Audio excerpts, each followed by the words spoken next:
Now on to section B, grammar, which we can split up into two broad umbrella terms. Accidents, that is, tables of grammar, the forms of individual words and their endings, their inflections. And then syntax, which is how those words fit together, how sentences and clauses work. First of all, nouns. We've already talked about two noun properties while looking at the vocabulary list. They have numbers, singular or plural, and they have genders, masculine, feminine, neuter and common. But perhaps the most important noun property is case. This is a property quite alien to us in English. It exists in certain other modern languages like Russian, Czech and German, but we don't have it in English and we don't have them in French or Spanish either. The way that English works relies upon word order. If I say, the master is teaching the boys, the master clearly is the subject of the sentence, the person or thing doing the action. And we know that because of word order, where he comes in the sentence. And at the same time, we know that the boys are the object of the sentence, having the action done to them, again because of their positioning. Latin works quite differently. In order to establish a noun's function in a sentence, we have to identify what case it is in by looking at its ending. So, we have a total in Latin of 6 cases. The nominative case, first of all, is for the subject, which I just mentioned, the person or thing doing the action of the verb. That's the only use of the nominative in Latin. Similarly, the accusative case is for the object of the sentence, the direct object, the person or thing on the receiving end of the action. We've also seen that the accusative case can come after certain prepositions, including those which involve motion towards.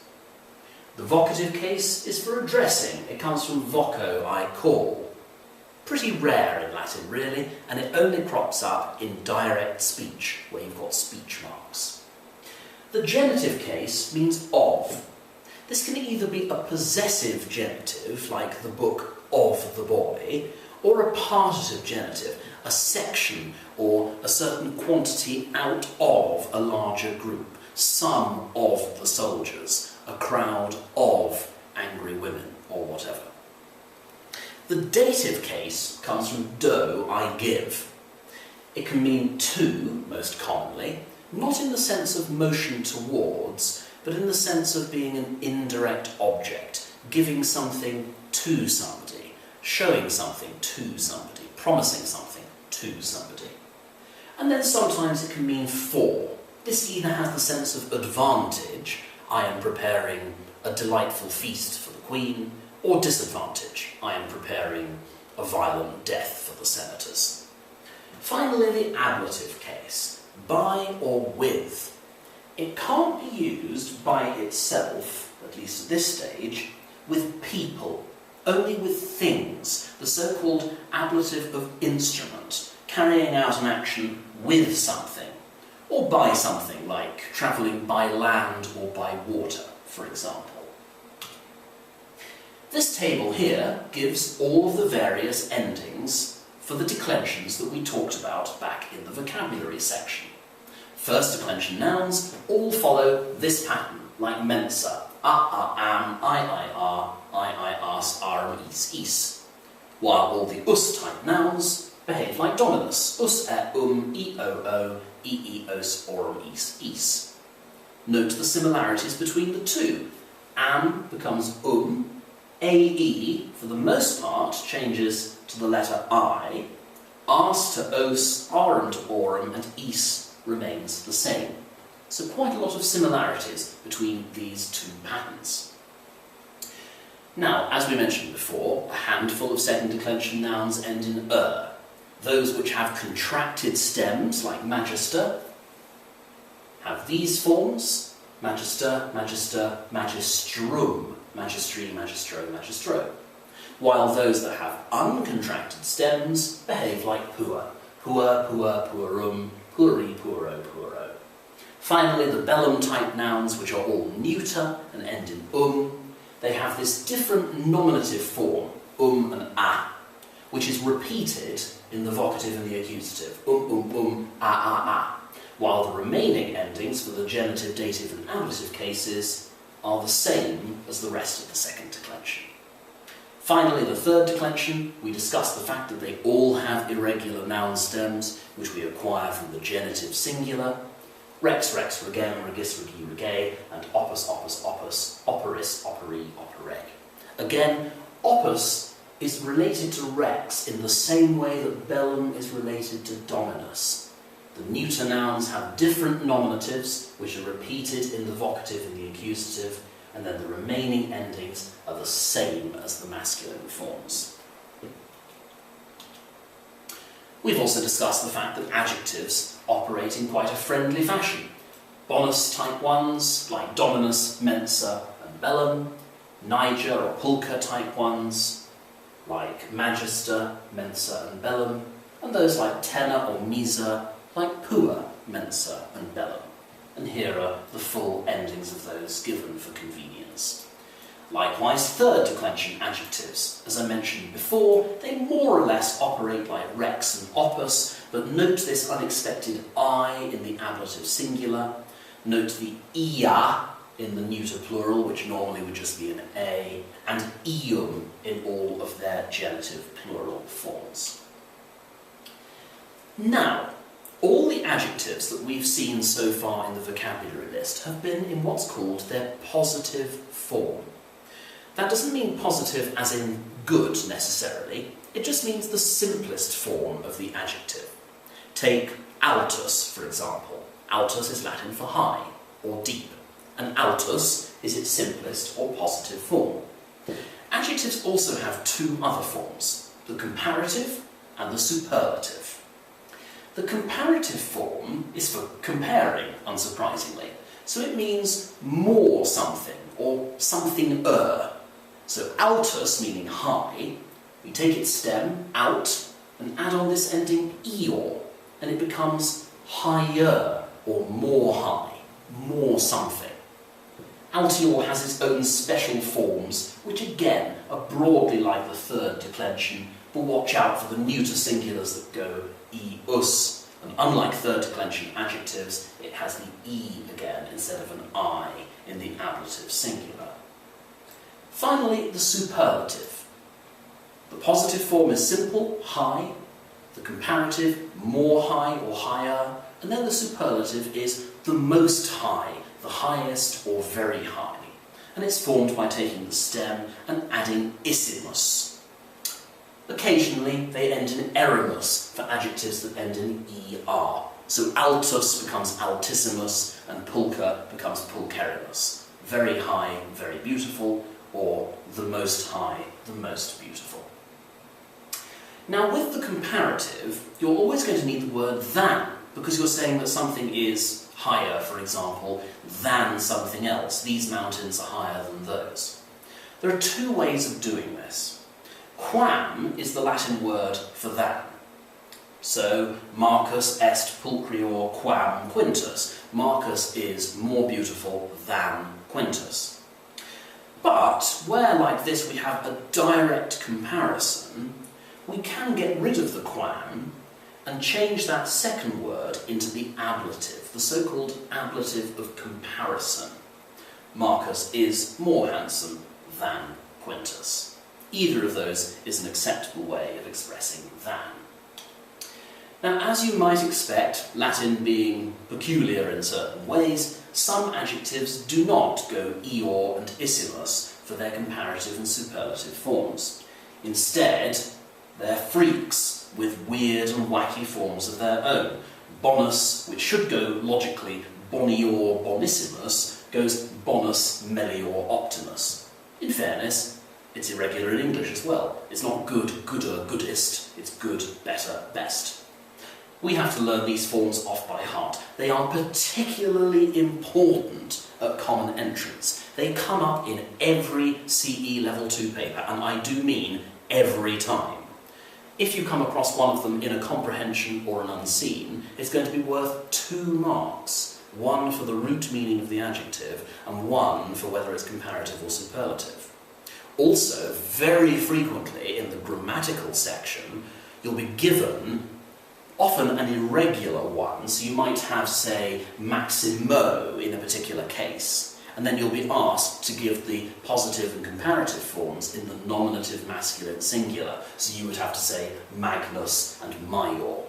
So make sure you know these like the back of your hand. One way of helping you to do that is to note that there are loads of English derivations from these. Bonus, obviously bonus. Melior, to ameliorate, to make something better. Optimus, optimist. Likewise, majority, maximum, pejorative, pessimist, plural, minor, minimal, minimalist, and so on.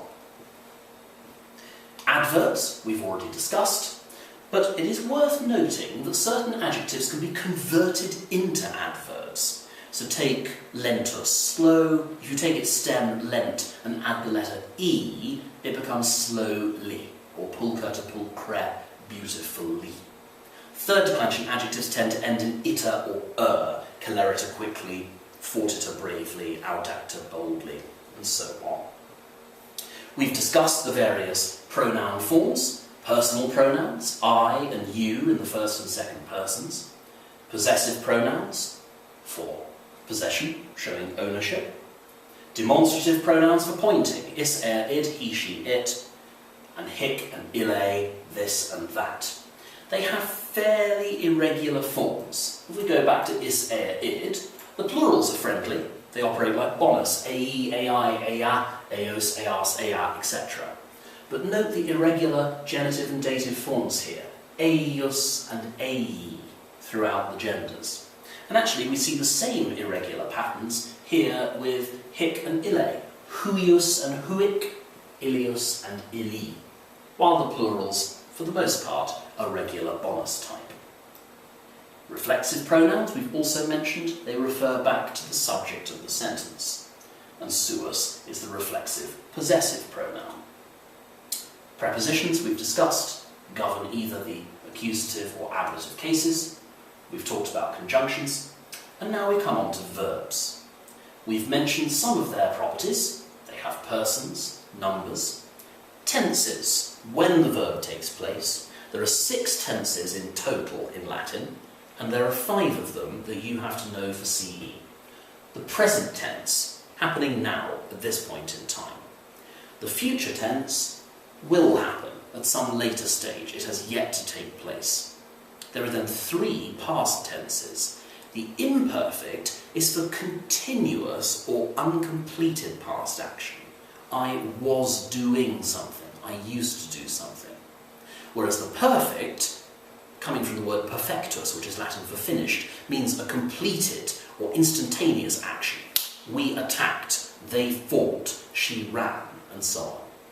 Then finally, the pluperfect is a step back in time from those other past tenses. I was doing something imperfect, I did something perfect, and then I had done something pluperfect, further back in time. We can, of course, tell what tense a verb is in by looking at its endings. The first and second conjugations, with the A and the E stems, which for their perfect stems add a V and change E to U, respectively, have the same sets of endings. Ost mustasunt, bobisbit, bambasbat. The third, fourth, and 3.5 conjugations have these endings. Rego, regis, regit, audio, audis, audit, capio, capis, capit. Am, es, et in the future, and the bambasbat has an E stuck on it. Otherwise we'd end up with regbam, regebam, regebas, regebat. All verb conjugations have the same perfect and pluperfect endings. They are the same in verbs throughout the language. Imperatives. We've mentioned this already. Indicative verbs, the indicative mood, is for factual statements, while imperatives are for instructions, orders, do something. Each conjugation has 2 endings for its imperative, a singular one for ordering just one person, and a plural one for ordering multiple people. arte, ete, and ite are all logical, with a stems, e stems, and I stems, while the third and 3.5 conjugations are a bit more weird, and then ite. Love, warn, rule, hear, take, or capture. Now, an infinitive of a verb, which is something you might have come across in French and Spanish, is the te form of the verb. To love, to rule, to fight. A common entrance, by far and away the most common usage of an infinitive, is a prelative infinitive, so-called. It completes the sense of another verb. We decided to attack. The king wants to live forever. We are able to fight, and so on. And the infinitives, again, logical vowel stems, amare, monere, and audire, and then the third and 3.5 both go ere. Prohibitions we've come across in the vocab list, nulli and nullite, both of which are followed by an infinitive. Don't do something. I have also mentioned in passing the verb to be. It's one of those irregular verbs. Though its forms are irregular and don't behave as we expect them to, they're not wholly unfamiliar. Consider sum es est, sumus est sunt, pretty similar to other modern languages. Je suis, tu es, il est, nous sommes, vous êtes, ils sont, and the equivalents in Spanish. As for ero, eris, erit, and iram, iras, erat, it's actually just bo, bis, bit, and bam, bas, bat, but with er instead of the b. And once again, we have the same perfect and pluperfect endings as always, just with an irregular stem, foo. Possum is a compound of sum. Again, it has the normal perfect and pluperfect endings with an irregular stem, potu. The rest of the time, it's just the same as sum, with either pos or pot stuck onto the front. Pos if the word begins with s, like possum, possumus, and pot if it begins with an e, potes, potest, potestis, and so on and so forth. As I've mentioned already, possum is followed by an infinitive, to be able to do something. Likewise, ao, I go. Again, it has normal perfect and pluperfect endings with an irregular stem, e, or sometimes eve, I and a v. Ao is it, imus itis eunt is wholly irregular, but the future and the imperfect are dead easy, bobis bit, bambas bat, with an I stuck on the front. Finally, at the end of this section B is a glossary of all the various grammatical terms, and it will be well worth your while having a thorough read-through of these. Quite often, in the grammar section of a common entrance paper, you will be asked to find certain words from the passage, give an example of an adverb, or a conjunction, or a noun in the accusative case. It's very important that you are familiar with all of the terminology, and indeed everything else that I've gone through in these 2 videos. Good luck!